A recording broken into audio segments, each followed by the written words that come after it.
Welcome to the Transformation Leaders podcast, and today I've got a gem for you.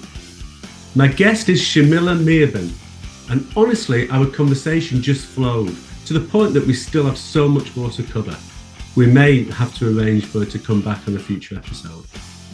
Shamila is a recognised expert in high performance leadership and a Forbes Council member, and shares her passion around a data-driven approach to understanding transformation leadership. I'm sure you're going to get so much value from this episode. Let me introduce you to Shamila now. Well, hello, Shamila. Welcome to the Transformation Leaders podcast. Thank you for joining me today. I'm really looking forward to exploring your philosophy on data-driven approach to and philosophy to leadership development, and how this can support and guide transformation leaders that are listening to this podcast. Before we get into that detail, tell me a little bit about yourself, your background, how you first got involved in change and transformation. Tony, well, first of all, thanks very much for having me here. My background is very much in the HR and people space. I've always worked with senior leaders in that space, very much in that. I think when we first spoke, we talked about change versus transformation. And this idea that I've always supported individuals and organizations grow through transformation, which is we've made something is different and we're never going to go back to work in this new way. But when I was working in that space, one of the things that I realized as I'm working with senior leaders is, as a consultant, when you go into a business, there's lots of changes that you can make. You can make changes to their procedures, their processes, the way they do things. But what ends up being really impactful with leaders is when you make changes that far outlast your physical presence in that organization. And for me, that starts with challenging leadership mindset. It starts with the individual themselves. And I think when you're leading transformation or change, you can't do it unless you start with yourself first. And so that's what got me interested in coaching. That led me to leadership coaching. It was, how can I make sure that I have a legacy that far outlasts just the physical work that we might be doing? And from a coaching perspective, I think when you're supporting leaders navigate change, you can get some really interesting results when you really start getting into the mindset of the leader. Absolutely.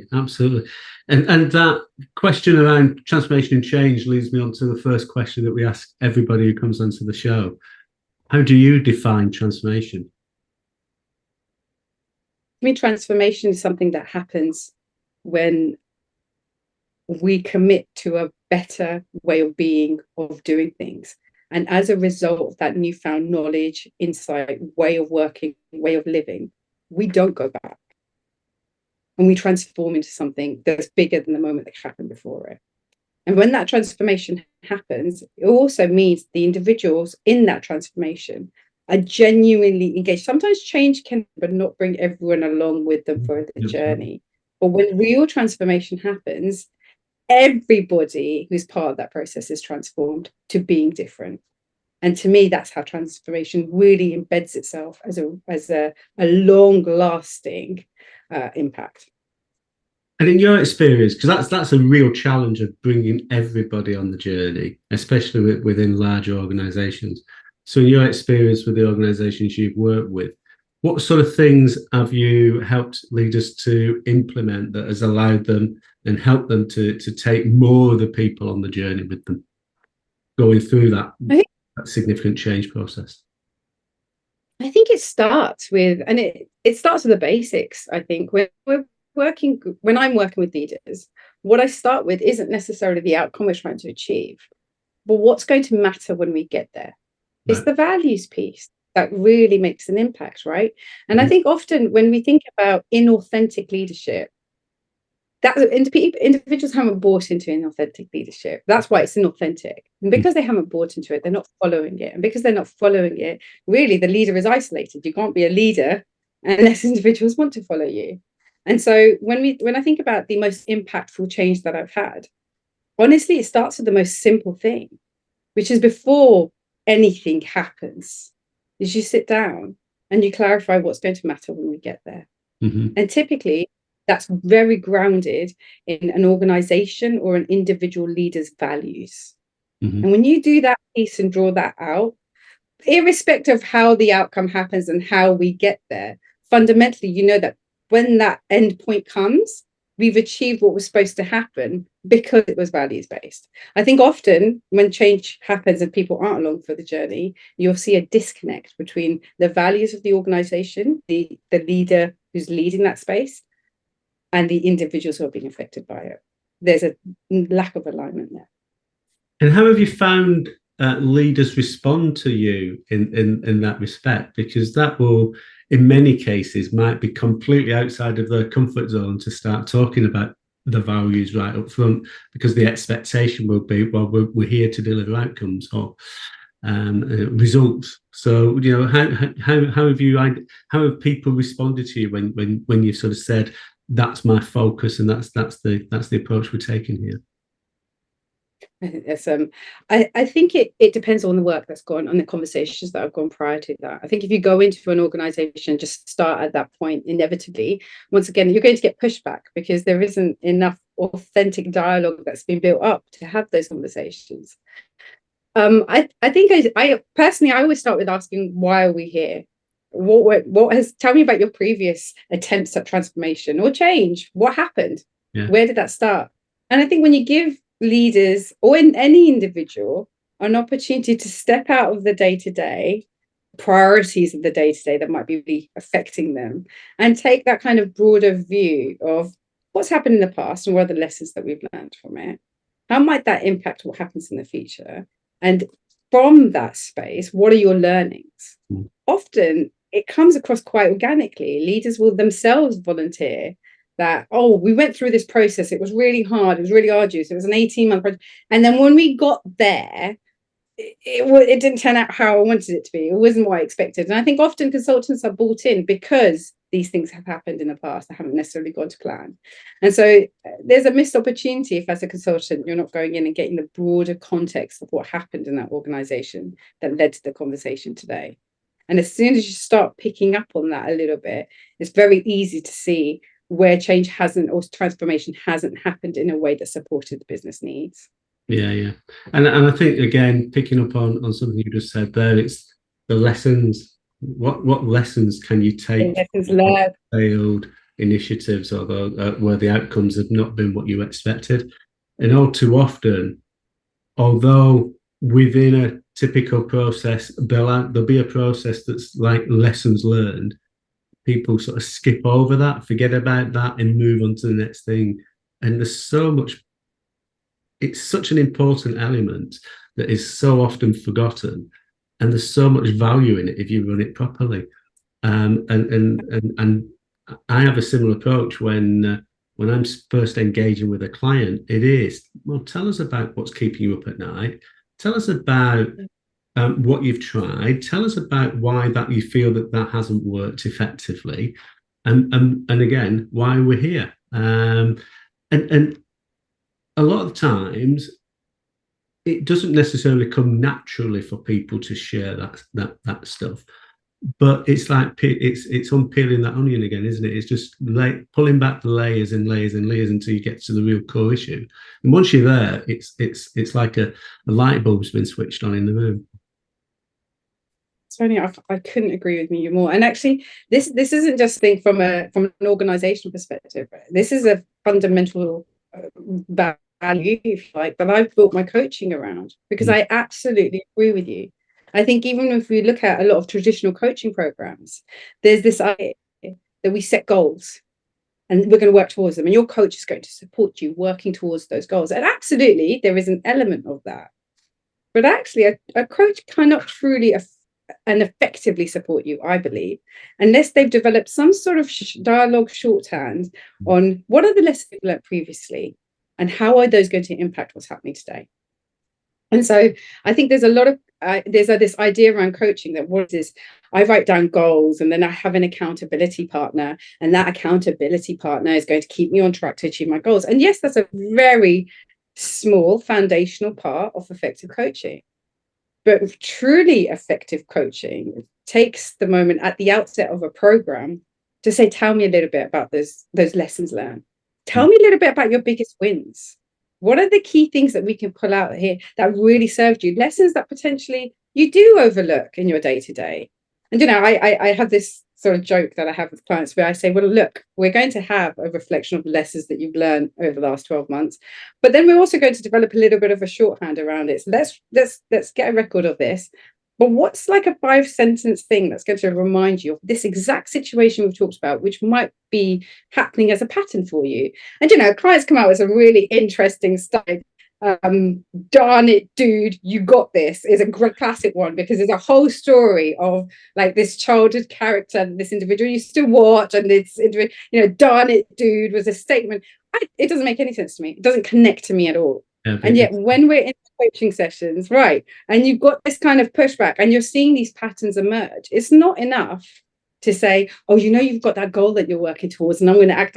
It's actually in that moment just being able to disrupt the dialogue by being like, darn it, dude, brings that lesson straight back. I'm not doing the work to say, do you remember about all of those different times?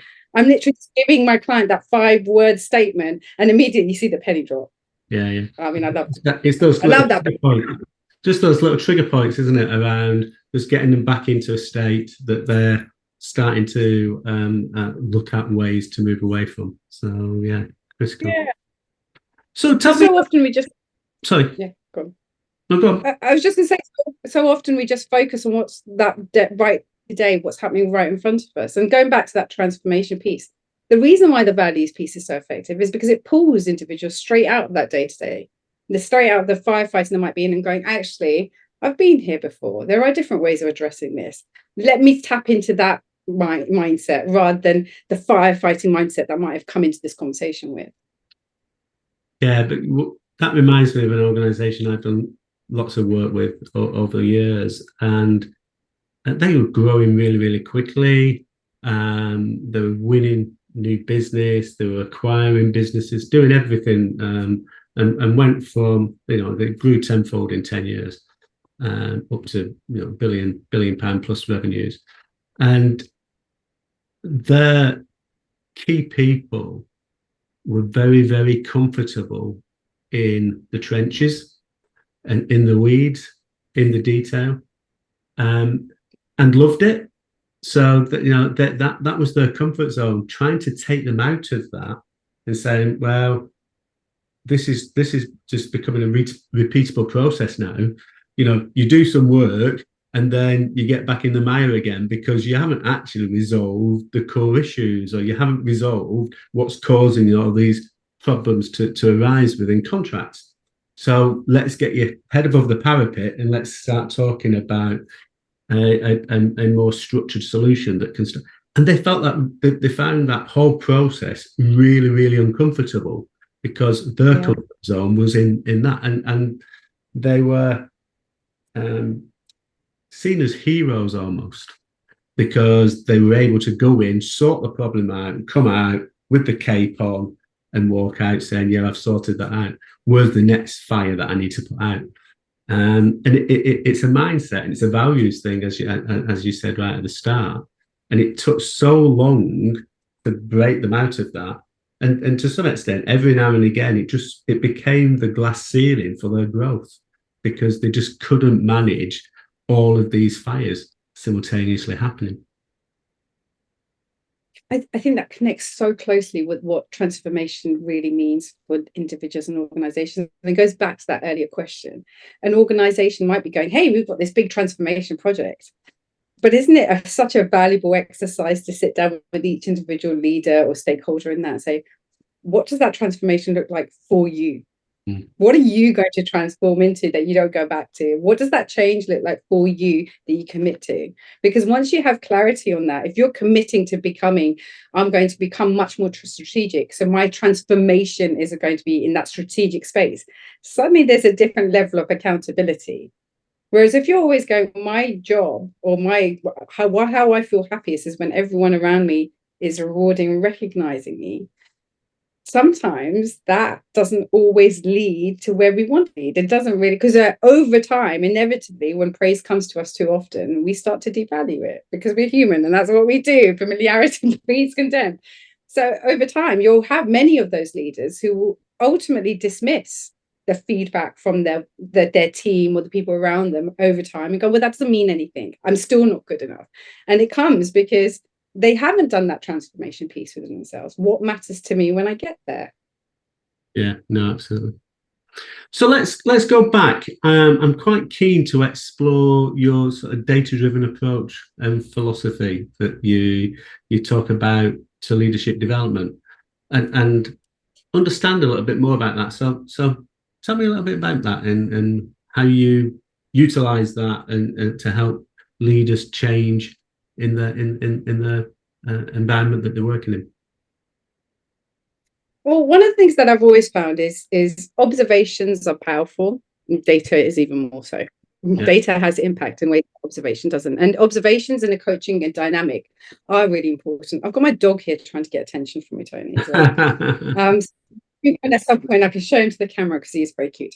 But yeah, so when we talk about transformation from a leadership perspective and how by data, I realized when I first got into coaching, and this is quite a few years now, that there's a lot of coaches out there there's a lot of focus out there on this idea of what I call vanity metrics. And I'm being very cautious in how I'm speaking right now, because I think, I'm not knocking what anyone else is doing. I talk about vanity metrics. What I mean is, are we setting goals? Did you feel heard in the conversation that you had?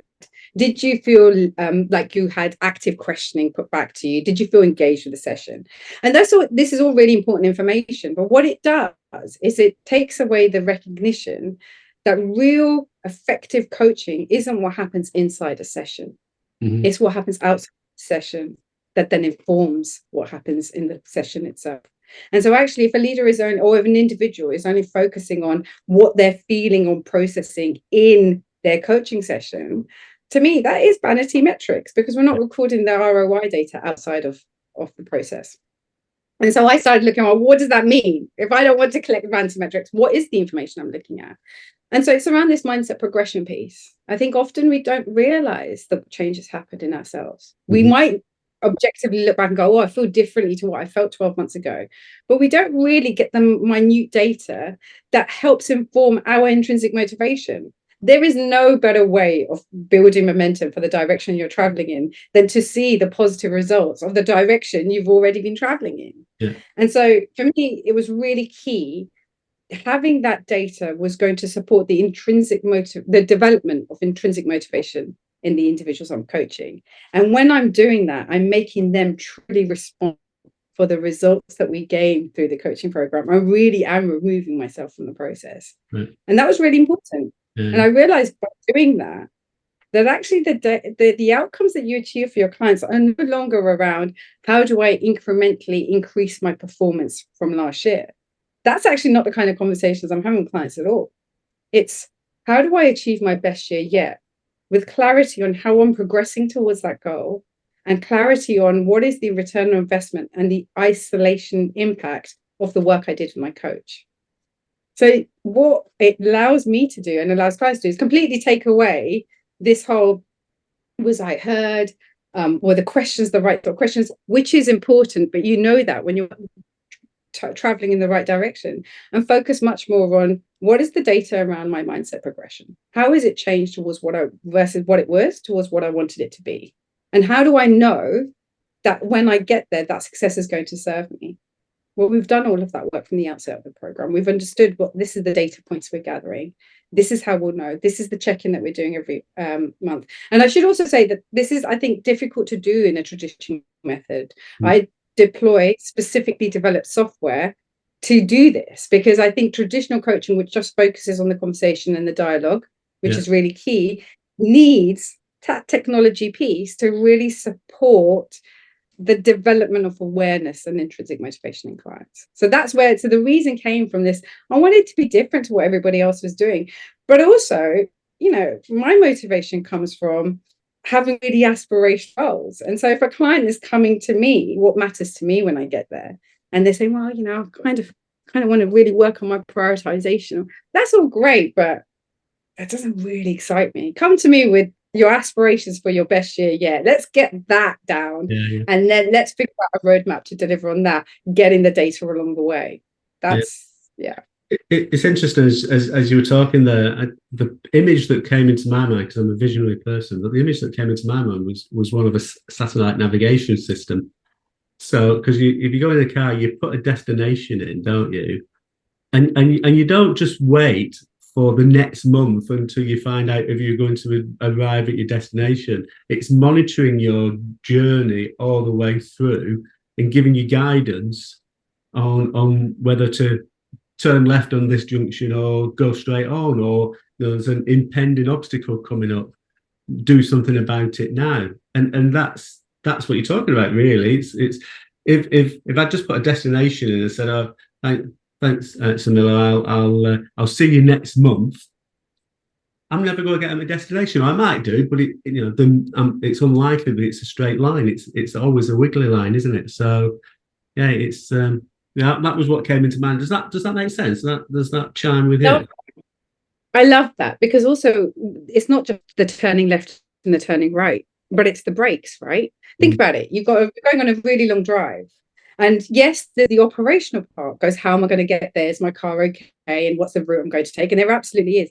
But then there's the strategy part, which says, well, when do I need to stop?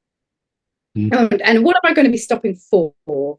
And what's going to affect my journey? And actually, when you can have a map, and a map can tell you, and that the map is the traditional coaching to say this is where you need to get to, and you can navigate your way. Absolutely.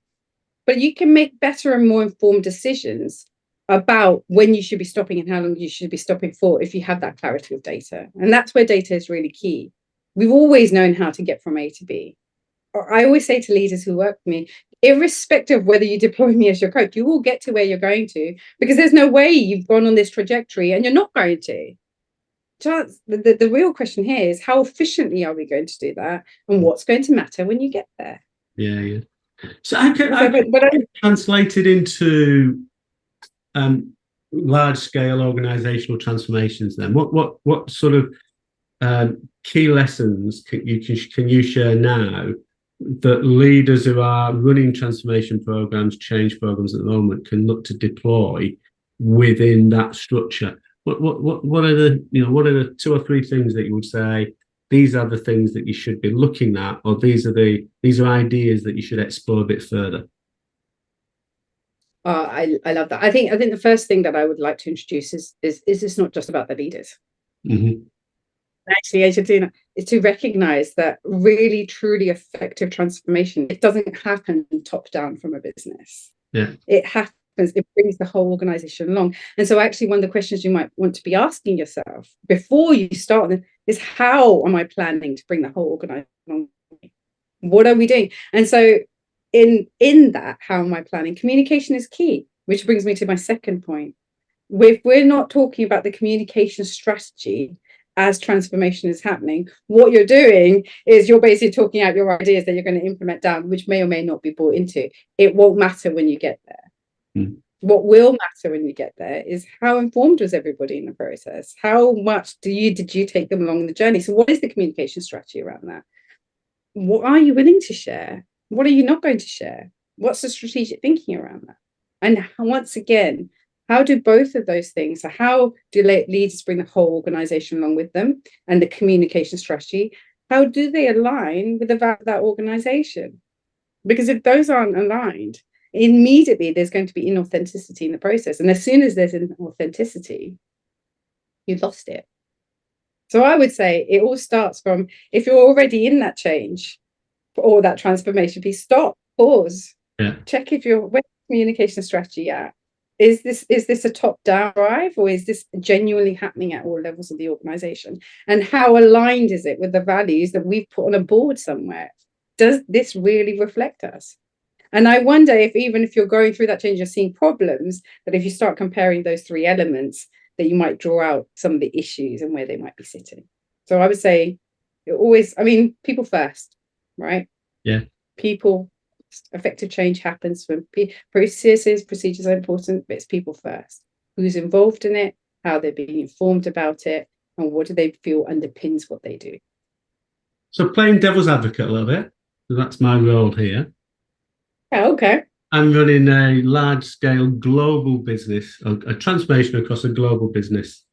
Now, 3 continents, 20 countries, 20,000 people.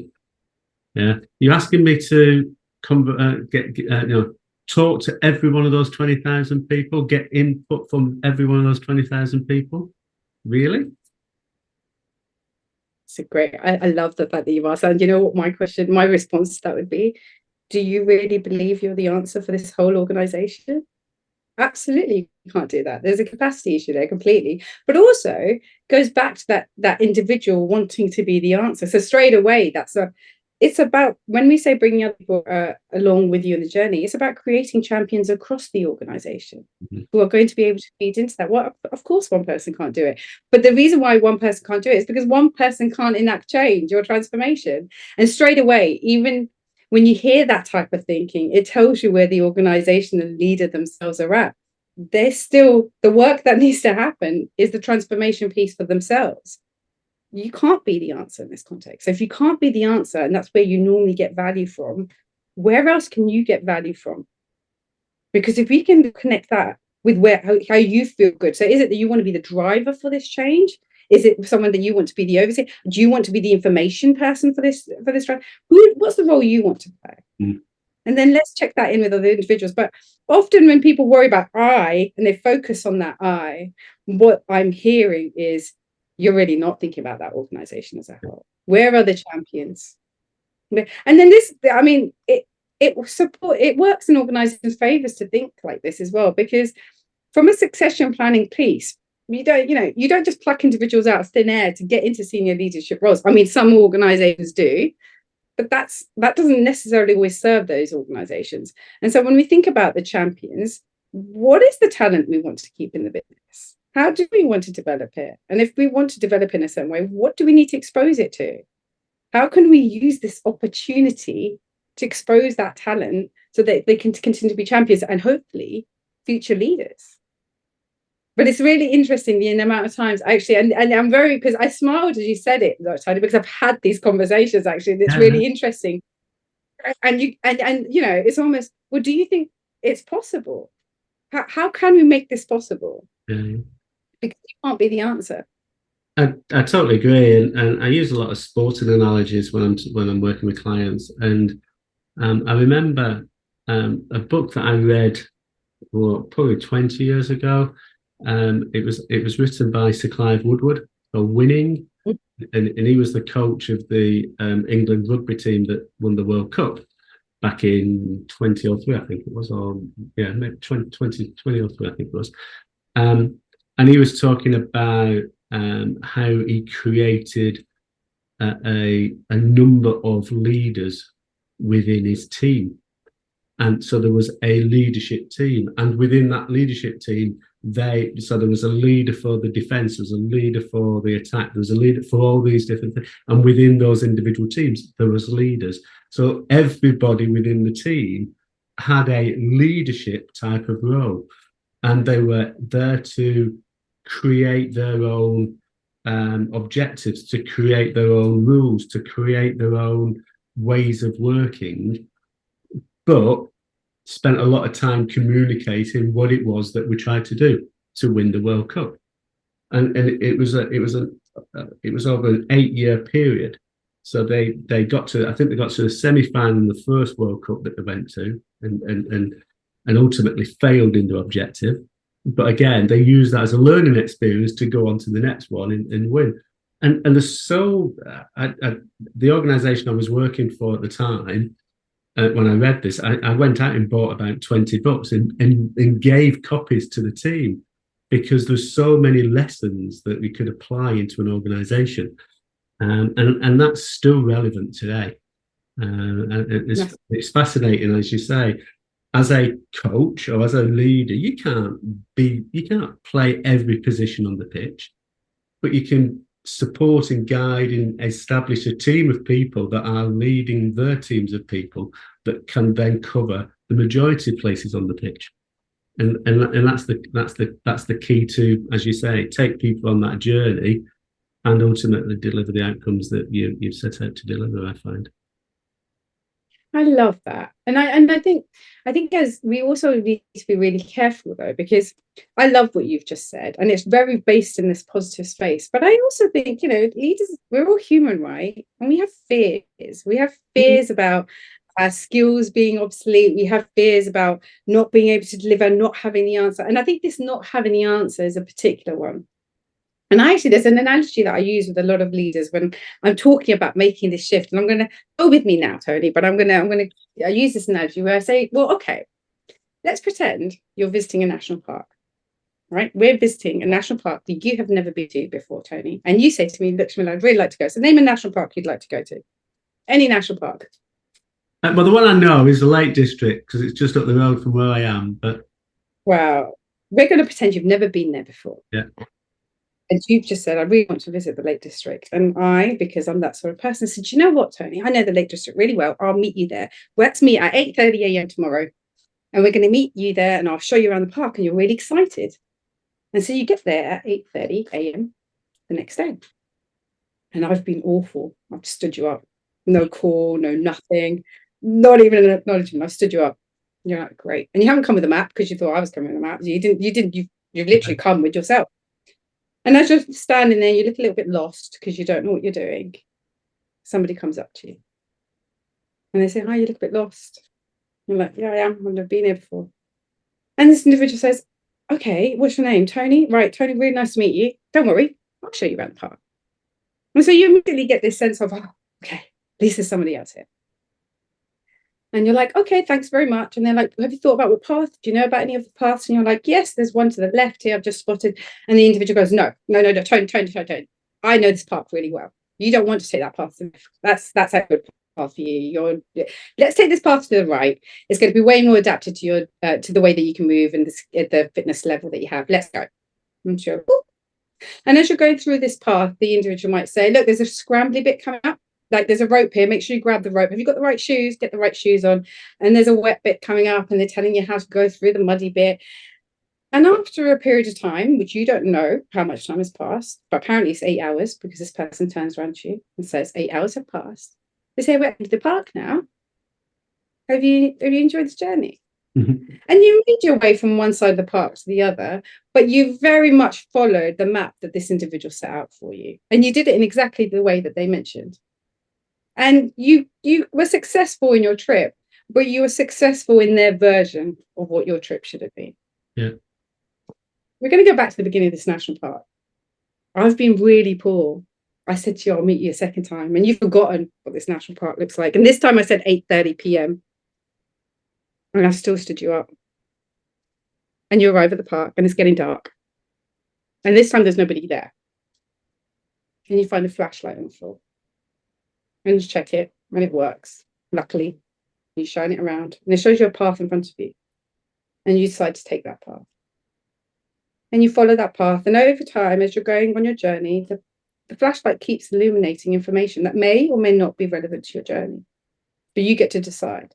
Mm-hmm. And over time, period of time, because you decide, I'm going to set my flashlight down now. I've done enough for the day.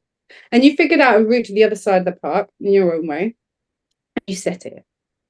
But the thing is, Tony, a lot of individuals, a lot of leaders focus on being the guide. Mm. They focus on the fact that I'm going to get you to the other side of this national park and I have all the answers. But here's the thing about that guide. If you pop them down in any other national park, anywhere else in the world, they won't have any value because they won't know the answer. But if you take that flashlight and pop it in any national park in this world, that flashlight will continue to have value. I think the question a lot of leaders fail to ask themselves is, do I want to be a guide? Or do I want to be a flashlight? Mm. And the moment you put that to them in that way, they recognize that their skills as a leader is way beyond just knowing the answers. It's about allowing each individual that they lead to find their own route to success. And when we can do that as leaders, we truly transform the environments that we're in. Powerful. I like that story a lot. Very, very powerful. Although I would have a complex at the end of it, I'm sure. But actually, you're right, Tony. You're right. It creates this like feeling inside you, right? Of, oh, I don't want to be the guide. I definitely want to be the flashlight. And that's where the intrinsic motivation comes in. Mm. Because the moment in that where you can get someone to pivot to go, oh my God, I don't want to be there. I definitely want to be that. Yeah. I'm not doing the work to get someone there. I'm just showing them two images. and they get to decide which one they want to walk towards. And that's, I think, when really effective coaching happens, when you're not leading. But I think there's a real lesson in that we can apply into general sort of transformation initiatives within organizations. One, from a leader's perspective, absolutely. But how many times do we see change teams or comms leaders, communication leaders, laying out that path, that this is the way you've got to go, and actually just allowing them to walk their own path and guiding them and providing those guardrails as they go to make sure that they get there in a safe way? Absolutely. That's much more powerful because they've got ownership of it then, haven't they? And that's the key thing that you want to do when you're trying to embed any change, is allow the individuals that are going through that change to take ownership of it. Far easier. It's much easier for them to pull change into an organization than it is for you to ever push it in. Absolutely. It's also how you create sustainable change. Absolutely. Yeah, because if you're only focusing on one side of it, you know that there's not going to be sustainable. So how we create sustainable change is giving opportunity to recognize that, right? Yeah, and that leads us back to a conversation I think we had before we came on air about the ongoing change initiatives that are happening within organisations, and the fact that, in my belief, is the chief transformation officer should have a place on the C-suite within organisations, because change is constant. Evolution of organisations is getting quicker and quicker and quicker. And that drive to, as you say, provide the guidance, provide the floodlight, the flashlight, to help people navigate that on an ongoing basis becomes even more critical in this fast-paced world that we're living in. And also in this world that we don't always have the answers in. I think, as you know, the future world of work, and if you look at how the technology is developing, we're becoming ever increasingly going to be working in a world where we don't know the answers. Where we don't know what's going to happen next. And if a leader goes in and says, this is the way they're doing things, we're doing things, what they're also doing is creating a ceiling based on their own vision, based on their own abilities of what can be achieved. And there's nothing more depressing, personally, I feel, than somebody limiting the capabilities of a whole group of people, a team or collection of people, based on the limits of their own horizon. And so actually, when we talk about sustainable leadership, the future of leaders is around becoming flights. It's not around being guides. That's happening. That's real. And so from that perspective, that's the future. Then how do we support leaders lead in that space without knowing the answers? As I said when we first spoke a couple of weeks ago to plan for this session, it would fly by. It has. I've just noticed the time. So to bring us towards the close, our sort of traditional final question is, what's your number one sort of essential elements, your non-negotiable, when you're working with leaders to drive that mindset change? Whether they want it. My non-negotiable is, if I'm talking to a leader who is still in the mindset of how do I improve in my previous year's performance, I'm speaking to somebody who's thinking too small. And I know that there's lots of coaches who can work with you in that space, but in terms of, for me, what I'm really engaged with is I'm working with individuals who are going, I've never done this before. I don't know if this has been done before. I think this is possible. And this is what my best year yet would look like. Right. And so for me, that clarity and broadness of vision is what really excites me and engages me. And I'm sure there's lots of other little things, but that's the main thing. How big is your vision and how much does it excite me? Because if I'm not there with you, if you can't take me alongside with you in your most aspirational outcome, I would be concerned about your commitment to it.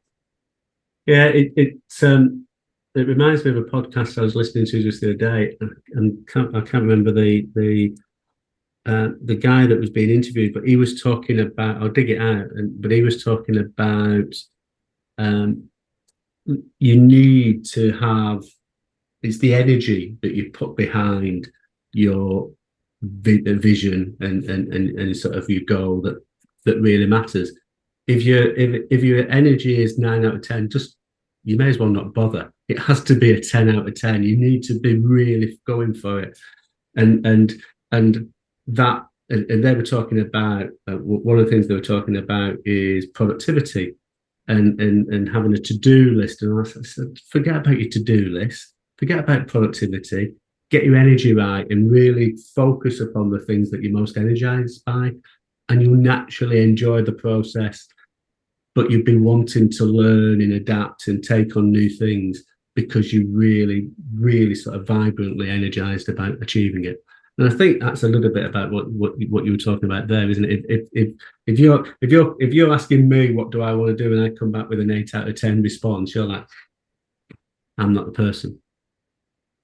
I love that. So I've worked with a really great coach, a guy called Andrew Duncan, who's part of a broader team who works for New Level Results. And I remember we were doing some work together, and he talked about this idea of how committed are you, how energized are you, discussed.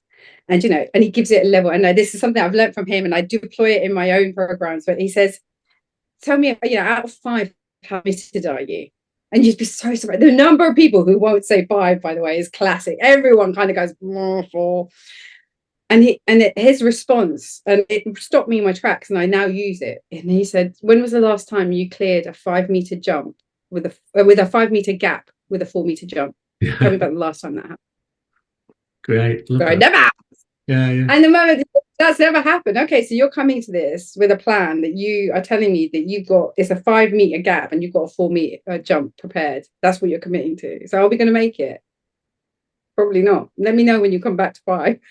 And it's quite blunt, and I really like his style. It's not, but it's so true. Yeah. Is how often do we go into something? And so actually that's a key part of my program. Once we've got that roadmap, once we've got what's going to matter when we get there, that is a question I ask every client. And if anyone's listening, feel free to hold me accountable to this, because that's what we do. I ask every client, out of 5, what is your commitment to this? And they always are that little bit reluctant. Yeah. And so, I'd never cleared a 5-meter gap with a 4-meter jump. We're not going to start now. Brilliant. You bring that clarity away. A great way to bring this fascinating session to an end. Thank you very much. I think there's so many takeaways from this session, and I'm sure there's lots of value that our listeners will get. So thank you very much. Tony, thanks for having me. It's been great. Shamila, what an absolutely fascinating conversation. Thank you so much. We could have gone on for many hours, I'm sure. Thank you for listening to this podcast. We are always interested in hearing from you. What do you find useful from this pod? What do you want us to explore more in the future? Please do press the subscribe button. It helps us to reach more people and share the experience of all my guests. See you soon. Bye for now.